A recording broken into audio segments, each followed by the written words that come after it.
Тэгэхээр монголжийг мэдгүй монгол хийл монгол нохооч байхгүй захын хүн хий зах юм. Энийг мэдэн те сэнзүү 910 хоо тэхнокэ ямана гэд хэлдэг мара энэ цөөхөн хүний бүрэлдэхүүнтэй баг хамтаа олон дэлхийн дахинд нэгэн тоглоомоор Монгол улсыг таниулж байгаа. Тэр тоглоом бол миний өнөөдөр анх удаа тоглож үзэх гэж байгаа тоглоом буюу CS:GO Counter Strike 2 байгаа. Тэгээд би Counter Strike-ийг бол багтаа зүгээр 1.6-г л пишийн дотор ганц 2 удаа тоглож үзчихсэн болохоос биш бүр амар донттлоо бол тоглож үзээгүй. Тэгээд тэр үед донттлоо тоглож исэн бол одоо бас Монголын багийн нэг шүүн болгож байж магадгүй эсвэл зүгээр стрим хийдэг хотын бацаа болцсон байж ч магадгүй сайн хэлж мэдэхгүй.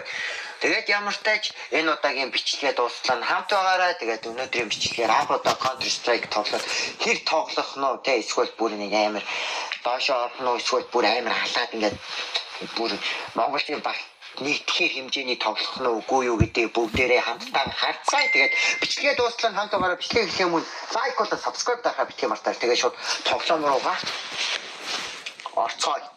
Алж байгаа. Юу ирж байна гэж.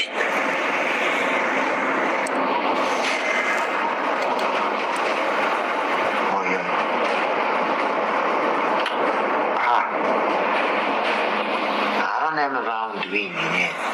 Тэгэхээр энийг одоо зүгээр ингийн тоглолтог юм байт юм байна. Инвентори. За энд бол ингээ баах юм.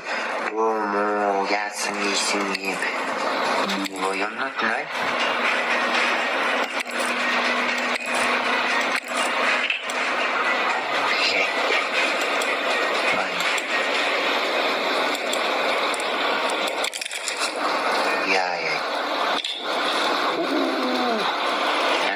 Бонот байна. Виза мэдгүй энэ бүр $1500 гэж байна. $2900 гэж байна. Йоо. Тэнийг яг гэдэг.